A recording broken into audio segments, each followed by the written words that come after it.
नमस्कार दोस्तों, एवरीथिंग अभिषेक YouTube channel पे मैं अभिषेक आप सभी का स्वागत करता हूँ। इस वीडियो में आप सभी के लिए लेकर के आया हूँ बीएड का paper 1 childhood and growing up. इसका वीडियो है ये। इसमें आपको मैं बताऊंगा कि role of family and society in development of adolescence, यानी कि किशोरावस्था में परिवार और समाज की क्या भूमिका है, इसके बारे में हम इस वीडियो में समझेंगे। इस वीडियो के अंतर्गत हम पॉइंट वाइज समझेंगे कि किस तरीके से इसका पॉइंट निकल करता है। परिवार के भूमिकाएं और समाज की भूमिकाएं अलग अलग तरीके से। सबसे पहले तो आपको मैं बता दूं कि अगर आप हमारे इस चैनल पे नए हैं तो सब्सक्राइब कर लीजिए, ताकि आपको इस बीएड की तैयारी में आपको सहायता मिल पाए। और साथ ही साथ बेल आइकन प्रेस कर लीजिएगा, ताकि आपको नए वीडियो का नोटिफिकेशन समय से मिल सके। और वीडियो अच्छा लगे तो लाइक कीजिएगा, शेयर कीजिएगा दोस्तों के साथ, और वीडियो पूरा देखिएगा, तब आपको समझ में आएगा कि क्या क्वेश्चन का जवाब सही तौर पे क्या निकल के आता है। तो देखें, शुरू करते हैं। यहाँ देखिए, तो किशोरावस्था में परिवार एवं समाज की भूमिका क्या है। तो सबसे पहले तो आपको इंट्रोडक्शन के तौर पे लिखना होगा यहाँ पे कि किशोरावस्था क्या है। और तो किशोरावस्था क्या है, तो ये समझेंगे कि ये जो काल है, ये जो समय है, ये अवस्था है 12 से 18 वर्ष तक रहता है मेनली। और कई सारे मनोवैज्ञानिक अलग अलग तरीके से बताए हैं। कई बताया 10 से 19 साल तक, कोई बताए हैं कि 12 से 20 साल तक रहता है। तो मेनली मैं इस सभी को हटा करके एक ही रखा हूँ, 12 से 18 वर्ष तक जो एनसीटी मान्य रखा है, उसी के तौर पे मैं बता रहा हूँ कि 12 से 18 वर्ष तक ये मान्य रहता है किशोरावस्था में। मैं ये इस ब्लॉग पे अपना एक पोस्ट लिखा हूँ, देख सकते हैं आप, एवरीथिंग अभिषेक blogspot.in, ये मेरा ब्लॉग है, वेबसाइट है। इस वीडियो के डिस्क्रिप्शन में आपको लिंक मिल जाएगा, आप यहाँ से भी देख सकते हैं आसानी से। अभी नहीं, ये लाइव नहीं होगा, अभी 2 दिन के बाद मैं इसको लाइव करूंगा, ताकि आपको सभी के पास वीडियो पहुंच जाए, उसके बाद ये लाइव होगा। यहाँ देख सकते हैं, इसके निकल के आता है किशोरावस्था क्या है। ये अवस्था मानव जीवन का अहम अवस्था होता है। इस अवस्था में बच्चे में बहुत ऐसी मनोवृत्ति उत्पन्न होती रहती है, जिससे वे अपने आप, देख सकते हैं, अपने आप को सही ढंग से समाज और परिवार में सामंजस्य स्थापित नहीं कर पाता है। वो अपने समाज और परिवार में सही ढंग से किशोरावस्था के बच्चे स्थापित नहीं कर पाता है। सामंजस्य मतलब उसमें समायोजन नहीं कर पाता है। इसीलिए मनोवैज्ञानिक ने कहा है कि ये समस्या का काल होता है। इसमें बहुत सारे ऐसी समस्याएं होती है, जिससे कि वह पूरे अवस्था में समस्या ही समस्या आपको नजर आएंगे। इसमें मनोवैज्ञानिक इसीलिए इसको समस्या का काल कहा है। आप देख सकते हैं, उसमें उसमें कई ऐसे परिवर्तन होते हैं जिससे वे अपरिचित रहते हैं, जैसे शारीरिक, मानसिक, व्यवहारिक इत्यादि। जो है कि इसमें बहुत सारे ऐसे परिवर्तन होते हैं जिससे वो कभी परिचित नहीं होते हैं, जिसके कारण वो किसी दूसरे रास्ते पे चले जाते हैं, गलत रास्ते अपना लेते हैं। यहाँ देख सकते हैं, यह अवस्था 12 से मुख्यतः जो है कि 12 से 18 वर्ष तक रहता है। यह अवस्था को संधि काल भी कहा जाता है। इस अवस्था को संधि काल कहा जाता है। यहाँ देख सकते हैं, बच्चे जो है इस अवस्था के दौरान अपने विपरीत लिंगों के प्रति ज्यादा आकर्षित होते हैं। इसमें देखिएगा, इस वर्ष के जो बच्चे होते हैं, इस आयु के जो बच्चे होते हैं, इनमें विपरीत अंगों को लेकर के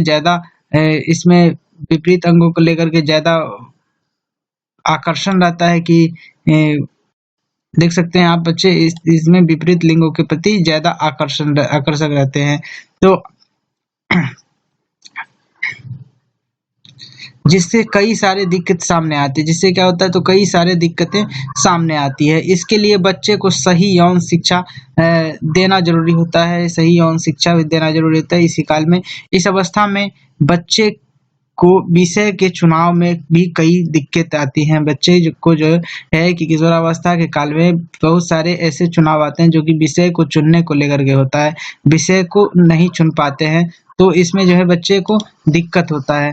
तो देख सकते हैं, विपरीत लिंगों के प्रति रहता है, यहाँ पर देख सकते हैं दिक्कत होता है। और मैं बता दूं, यहाँ पे आप देख सकते हैं, यहाँ पे पॉइंट निकल के आता है कि जिससे बच्चों को ये सभी के लिए परिवार और समाज की भूमिका अहम हो जाती है, जिससे कि इसके परिवार की भूमिका जो है कि अहम हो जाती है।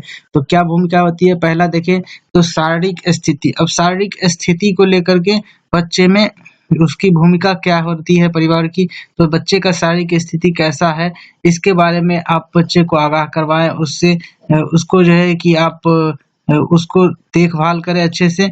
तो ये ज़रूरी होता है, परिवार की भूमिका निकल के आता है कि शारीरिक स्थिति में बच्चे किस तरीके के हैं और उसका शारीरिक ढाँचा किस तरीके का है, उसका शारीरिक यानी उसका जो शरीर स्वस्थ है या नहीं है, ये सभी चीज़ शारीरिक स्थिति में आएगा बच्चे के शारीरिक स्थिति में। और नेक्स्ट निकल के आता है यहाँ पे मानसिक स्थिति। मानसिक स्थिति में बच्चा किस स्थिति में है, मानसिक स्थिति उसका कैसा है, ये जानने की कोशिश किया जाएगा यहाँ पे कि परिवार के द्वारा जो उसकी मानसिक स्थिति को लेकर के कई सारे ऐसे बदलाव होते हैं इस अवस्था में, तो उन सभी को देखते हुए उसकी मानसिक स्थिति के बारे में आपको ध्यान में रखना होगा। यहाँ देख सकते हैं दूसरा पॉइंट निकल के आता है, मानसिक स्थिति से ही दूसरा पॉइंट निकल के आता है उसी में से संवेग और संज्ञान। अब संवेग और संज्ञान, संवेग कहते हैं कि जब भी कोई बच्चा किसी भी चीज़ को लेकर के कैसा संवेग करता है, यानी कैसा संवेग रखता है, और संज्ञान यानी किसी भी बात को लेकर के कोई भी बच्चा जो है कि किशोरावस्था के बच्चा कैसा संज्ञान लेता है। इस स्थिति में क्या होता है, तो बच्चे ज़्यादा उग्र टाइप से होते हैं, इसमें विरोधाभास ज़्यादा होता है। कोई भी चीज़ कहने को दिया जाता है तो इसमें वो उस चीज़ का विरोध करता है, तो ये मानसिक स्थिति में ही आता है। तो इन सभी बातों को परिवार की भूमिका अहम होती है, इसमें बच्चे को इस स्थिति से सुलझाने में, इस स्थिति को समाधान करने में परिवार की भूमिका अहम होती है। यहाँ देख सकते हैं निकल के आता है तीसरा पॉइंट की सामाजिक स्थिति। अब सामाजिक स्थिति को लेकर के भी परिवार की अहम भूमिका होती है, जिससे कि परिवार जो उस बच्चे के सामाजिक स्थिति में किस तरीके से सामंजस्य स्थापित करने के लिए सहायक सिद्ध होते हैं, ये आपको सुनिश्चित करना होता है, ये परिवार को सुनिश्चित करना होता है कि बच्चे समाज में सामाजिक स्थिति उसका कैसा है, किस तरीके का है, तो ये सभी आपको सामाजिक स्थिति में आएगा। और चौथा पॉइंट निकल के आता है शैक्षणिक स्थिति। शैक्षणिक स्थिति मतलब कि उसका पढ़ाई लिखाई और कैसा है, उसके शैक्षिक स्थिति में कि बच्चा किस तरीके से अपना शिक्षा ग्रहण करता है, इस सभी बातों को निर्धारित किया जाता है इसमें परिवार के द्वारा। यहाँ देख सकते हैं कि व्यवहारिक स्थिति। अब व्यवहारिक स्थिति में निकल के आता है कि बच्चे इस आयु के जो बच्चे हैं, किशोरावस्था के जो बच्चे हैं, किस तरीके के व्यवहार करते हैं, किसके साथ, अपने से बड़े के साथ वो कैसे व्यवहार करते हैं, अपने से छोटे के साथ कैसा व्यवहार करते हैं। तो इन सभी बातों को लेकर के परिवार जो है कि उनकी जो सहायता करता है, तो ये व्यवहारिक स्थिति के अंतर्गत आता है। उसके बाद है छठा नंबर में यौन शिक्षा। ये एक बहुत ही महत्वपूर्ण पॉइंट है। देख सकते हैं यौन शिक्षा के लेकर के बच्चों को, किशोरावस्था के बच्चों को बेहद ही संवेदनशील रहता है इस चीज़ को लेकर के। तो इन सभी यौन शिक्षा को लेकर के जो भ्रांतियाँ हैं, जो अंधविश्वास है, इस सभी चीज़ों को आपको दूर करने होंगे इसी यौन शिक्षा के थ्रू। अगला पॉइंट निकल के आता है वेशभूषा।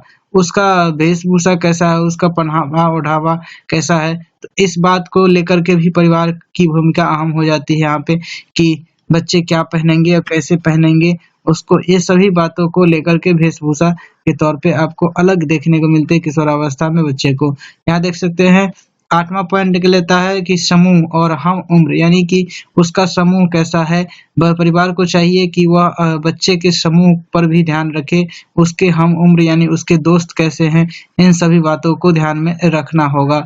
और देख सकते हैं पहचान। अब पहचान के लिए यहाँ पर पॉइंट निकल के आता है पहचान यानी आइडेंटिफिकेशन, यानी पहचान किस तरीके से हर एक बच्चा, किशोरावस्था के जो बच्चे हैं, ये बच्चा समाज में, अपने परिवार में, अपने दोस्तों के साथ, अपने समूहों में, अपने विद्यालय में, हर एक जगह यह अपनी पहचान बनाना चाहते हैं। तो ये पहचान बनाने में परिवार की भूमिका अहम हो जाती है, जिससे कि बच्चे अपने पहचान बनाने में सफलता हासिल कर सकें।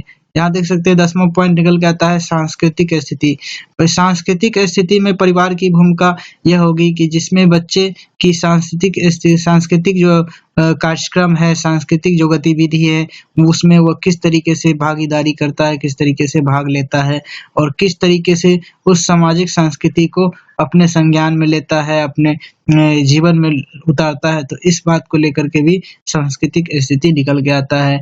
ये भूमिकाएं 10 निकल के आता है परिवार की भूमिकाएं, जो कि क्या है, लगभग समाज की भी भूमिकाएं सेम है, लेकिन कुछ पॉइंट अलग-अलग है। देख सकते हैं समाज की भूमिकाएं भी निम्नलिखित हैं, जिसमें कि 8 पॉइंट देख सकते हैं आपको मिलेंगे। आपको याद आ रहे होंगे तो और नेक्स्ट पॉइंट आप ऐड कर सकते हैं इसमें। देख सकते हैं यहाँ पे अब ये पहला निकल के आता है समाज की भूमिकाएं में शारीरिक शिक्षा। अब शारीरिक शिक्षा को लेकर समाज को चाहिए कि समाज के जो बच्चे हैं उन सभी के लिए एक फील्ड का व्यवस्था करें, एक खेल के मैदान का व्यवस्था करें और इस शारीरिक शिक्षा को लेकर के बच्चों में जागरूकता पैदा करें, जिससे कि उसमें होने वाले बदलाव के बारे में शिक्षा देनी चाहिए। तो ये चीज़ शारीरिक शिक्षा के अंतर्गत आता है। अब इसी पॉइंट से निकाल कर देखें तो विद्यालय में शारीरिक शिक्षा को लेकर के शारीरिक शिक्षा को लेकर के अलग तरह के शिक्षक की व्यवस्था करवाना, शारीरिक शिक्षा को लेकर के एक समाज में एक व्यायाम जैसे क्लब होते हैं, इस तरीके से पार्क वगैरह इस सब का व्यवस्था करवाना, तो ये समाज की भूमिकाएँ हो जाती है। और दूसरा पॉइंट निकल के आता है मानसिक शिक्षा। अब मानसिक शिक्षा में समाज को चाहिए कि समाज मानसिक शिक्षा में बच्चे को जो है कि भूमिका यह रहती है कि बच्चे अपने मानसिक स्थिति को सही ढंग से, सही दिशा में सुनियोजित कर पाएँ। बच्चे अपने माता-पिता और समाज को लेकर के, इस देश को लेकर के, राज्य को लेकर के एक अच्छी मानसिकता का उजागर करे, अच्छी मानसिकता का जो है कि स रचना कर सके। तो ये चीज़ समाज को चाहिए। समाज में आप अच्छी मानसिकता, जैसे कहते हैं कि जैसे जिस समाज से निकल के आता है बच्चा, उसकी मानसिकता उसी प्रकार से होती है। तो ये मेन निकल के आता है जो कि पहले बच्चा परिवार से निकलता है और परिवार से निकल के जो है कि समाज में आता है, तो समाज में ही परिवार रहता है। इसलिए मानसिक शिक्षा भी होना ज़रूरी होता है समाज के द्वारा। जो समाज के द्वारा मानसिक शिक्षा दी जाती है, ये बेहद ही महत्वपूर्ण होती है। यहाँ देख सकते हैं सामाजिक शिक्षा। अब सामाजिक शिक्षा में क्या आता है, तो सामाजिक शिक्षा में निकल के आता है कि बच्चे को किस तरीके से उसका जो है कि सामाजिक शिक्षा में निकल के आता है कि बच्चे को समाज की शिक्षा होनी चाहिए। समाज में किस तरीके से रहना है, किस तरीके के विचार रखना है, किस तरीके से उस समाज में सामंजस्य की स्थापना करना है। तो ये सभी चीज़ों को लेकर के सामाजिक शिक्षा होना ज़रूरी होता है, जो कि समाज से ही निकल के आता है। सामाजिक शिक्षा के तौर पे बच्चे किस तरीके से कि अपने से बड़े के साथ किस तरीके से व्यवहार करना है, अपने से छोटों के साथ किस तरीके से व्यवहार करना है, ये सभी चीज़ें यहाँ से निकल के आता है, सामाजिक शिक्षा से निकल के आता है। ये भूमिकाएँ भी समाज की होती है। और देखें तो नेक्स्ट पॉइंट निकल के आता है, चौथा पॉइंट जो है कि शैक्षणिक स्थिति। अब शैक्षणिक स्थिति जिस प्रकार से समाज में होती है, जहाँ देखेंगे आप किसी समाज में ज़्यादा लोग पढ़े-लिखे नहीं होते हैं, तो उस समाज में ये विचारधारा रहती है, ये स्थिति बनी रहती है कि उसका शैक्षणिक स्थिति जिस प्रकार से होंगे जिस समाज का, उसी स्थिति को लेकर के उसी शैक्षणिक स्थिति को लेकर के बच्चे भी वहाँ का उसी स्थिति में निकलेंगे और उसी शैक्षणिक शिक्षा को लेकर के आएँगे। बच्चे को उच्च शिक्षा की ज़रूरत होगी, तो वहाँ पे बच्चे अगर समाज में उच्च शिक्षा की व्यवस्था नहीं होगी और उस समाज में अगर कोई भी व्यक्ति उच्च शिक्षा नहीं हासिल किए रहेंगे, तो वहाँ पर दिक्कत आ जाती है। तो ये चीज़ शैक्षणिक स्थिति भी अच्छी होनी चाहिए समाज की। तो इसमें शैक्षणिक स्थिति बच्चे में अच्छा करने के लिए समाज को भी शिक्षित होना ज़रूरी है। यहाँ देख सकते हैं अगला पॉइंट निकल के आता है कि व्यावहारिक स्थिति। व्यावहारिक स्थिति में निकल के आता है बच्चों को किस तरीके से व्यवहार करना है। तो ये सभी बातों को लेकर समाज की अहम भूमिकाएँ हो जाती है। और नेक्स्ट पॉइंट निकल के आता है यौन विचारधारा। अब किसी भी समाज में यौन विचारधारा किस तरीके का है, तो इस बात को लेकर के समाज की भूमिकाएँ अहम हो जाती है कि वहाँ पर यौन शिक्षा को लेकर के, यौन विचारधारा को लेकर के क्या विचारधारा चल रहा है समाज में। तो ये चीज़ अच्छा विचारधारा होनी चाहिए यौन शिक्षा को लेकर के, यौन को लेकर के, जिससे बच्चे को अच्छे जो है कि परिवेश मिलता है, जिससे बच्चे का अच्छा विकास होता है और अहम भूमिका हो जाता है समाज का। देख सकते हैं नेक्स्ट पॉइंट है सांस्कृतिक विचारधारा।